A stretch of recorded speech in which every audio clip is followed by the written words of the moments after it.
After my previous babies were born, I thought the way back to myself was to push harder and do more. This time, giving birth at 40, I realised that approach was the reason that I felt so exhausted for so long, and that the more I tried to rush my recovery, the more tired and irritable I felt. It wasn't a lack of discipline, it was starting in the wrong place and focusing on the wrong thing. Today I want to talk about how I changed my perspective on recovery and how this change made everything click into place easier and faster. This isn't anti-exercise, this is pro-recovery, because what you do in the first few weeks matters way more than you think. If you are currently recovering from a cesarean section or you're pregnant and you're thinking you might have one, this video is for you. When you've always been someone who's active or disciplined, it can be really difficult to be faced with the fact that you can't do things. And this can sometimes feel like your body is telling you that you're not coping. And it's tempting to believe that doing things quickly and getting back to yourself is a sign that you're doing well after your cesarean section. But sometimes that can lead to more difficulties later on. And this is exactly what happened to me after my first cesarean section.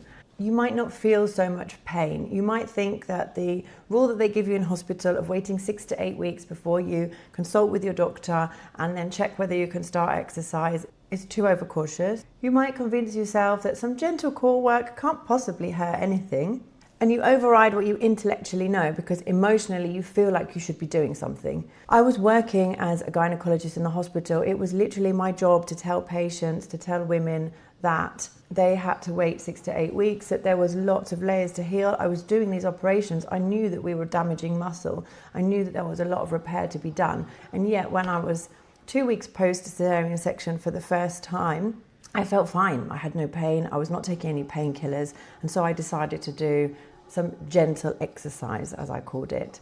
And it was a big mistake. I ended up opening up the wound. I needed to go back on antibiotics. I had immense pain and I was needing morphine for another 6 weeks. It just wasn't worth it because I tried to push myself too much despite what I knew to be best. My body just wasn't ready, even though my mind thought it was. And then there's the other approach, not wanting to start too soon for fear of what might happen, fear that pushing too soon will backfire and cause problems with your cesarean section, or fear that your body can't handle the stress and the things that it used to do before because you've lost yourself perhaps, or maybe your pregnancy was very difficult, or maybe like me, you had an experience in the past where you pushed too soon and you caused problems later on for yourself. You become hyper aware of everything that might go wrong.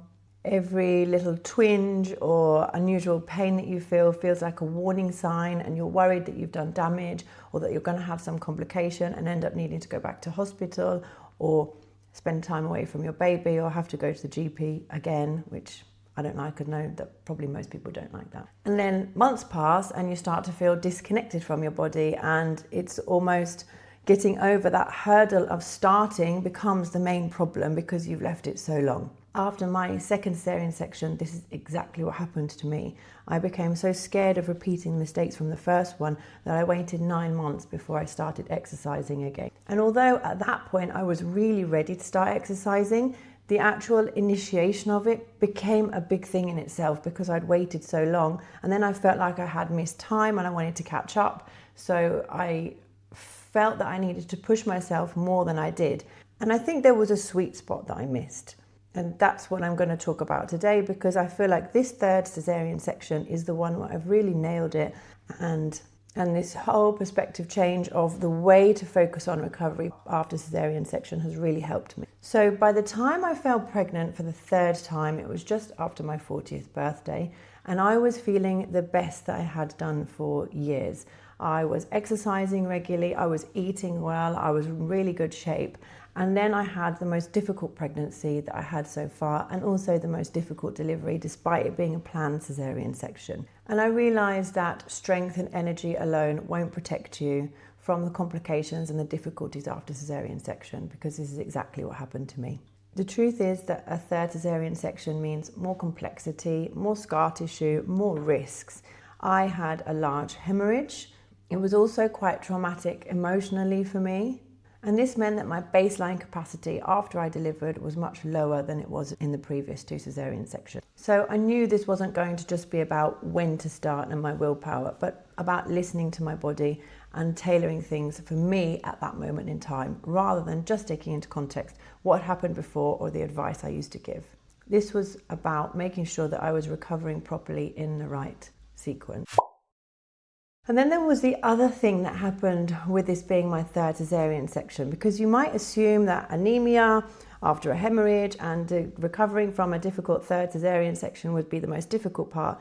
But actually, I found the most difficult part was having 2 children already who had increased needs following the birth of the baby. And those needs meant that I didn't just need to be there physically, but I also needed to give them my time and my presence and be there emotionally. There was the mum guilt that we all have that was pulling me in different directions at different times. I wanted to be there for my baby. I needed to establish breastfeeding. I also needed to be there for my older daughter who started refusing to go to school, and my younger daughter who just wanted me to be close to her at all times because she didn't quite understand what was going on. There was also the productivity guilt where I felt like I had to be doing something. Before I was working in a GP surgery and I was used to being very productive and doing things all the time, and this completely changed after I had the third baby and 2 other children. I just wasn't able to do the same things as I was before. This wasn't just about could I get to a yoga class or could I go for a walk. I had to juggle everything else around it, and the lack of sleep, which adds a whole other layer to everything. So this is where I decided to shift my whole perspective on recovery. The broken sleep was amplified by the fact that I gave birth in the winter. I had brain fog, I was suffering from the lack of light, this was affecting my mood. I was feeling the mum guilt from having 3 children with a lot of needs at that point. I was also feeling the guilt of, the working mother who's not as productive as before. I was recovering physically because of the anemia and the increased pain from more scar tissue. And all of these things compounded and made me realize that you can't just listen to generic advice that tells you at 8 weeks you can start your physical recovery, and at 12 weeks you can start lifting heavily, and this sort of timeline that everyone talks about, but actually it's way more individual than that. And I think it's much more important to start getting into place the micro habits that are going to impact on your emotional well-being and your resilience, and that in turn will allow you to show up for yourself physically with time. I started to put into place little things that would help me personally, so I felt like I wasn't being productive. Part of that, I think, is that in our society we don't see the invisible labour that goes on at home. We may not, as women, feel like we are doing that much if you're used to going out to work, but actually growing a human being and being present as a mother for your children is one of life's greatest achievements, in my opinion. But that doesn't change the fact that sometimes it can feel like we're not doing very much. So this is where I started writing down at the end of the day the things that I had accomplished, or if I didn't have time to write it down, I just spent 5 minutes thinking through my day and trying to remember all of the things that I had done to support my family, to feed my child, to make sure that my baby was happy and fed and clean, that my children were supported emotionally, and that I was supported emotionally as well.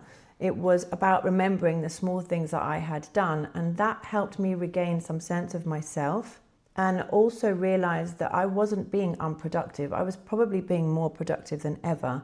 I read a statistic that said that women will make thousands of micro decisions every day. And you don't even think about it, but all of this adds up to the mental load on our mind. And if you don't get that out and recognize that you're doing it, it's going to really affect you in the long term.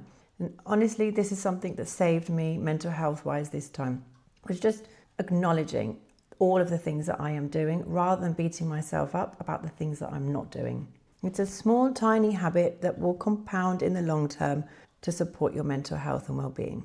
So really, the safest way and the best way to recover is not to rush things, not to start looking up what workouts and exercises that I can do. When I was looking through YouTube and the internet on how to recover from a cesarean section physically, there are any number of workouts that you can do, but none of them take into the context your ability to do them. Yes, anyone can force themselves to do a workout, but is it right for you at this time? In the first weeks, don't think that not exercising and not getting back to your physical self is a failure. The safest and the best way to recover is to build up your resilience first, to make sure that you're supporting your mental and your emotional health. Because one of the most difficult things about delivery is supporting ourselves, protecting ourselves against postnatal anxiety, postnatal depression, and the loss of self that can happen as our brains change, as our environments change, as our life changes through the wonderful act of becoming a mother. So when your baseline energy is unstable, when you're recovering from cesarean section complications, when you're dealing with multiple children's needs and perhaps your partner's needs, take a step back, because the best way to recover from a cesarean section is to prioritize resilience, bonding with your baby, and mental stability in the first few weeks. This time, because I focused on those things, I was able to set myself up for success rather than setting myself back several weeks, possibly even months, as I did in my first and second pregnancies. And this is making the rebuild smoother, frictionless, instead of constantly fighting exhaustion and the idea that I should be doing something. If you're also in the postpartum haze phase of life and you're recovering, or maybe have already recovered and you've got some tips or ideas for me, please share them in the comments below. I would love to support each other. Bye for now.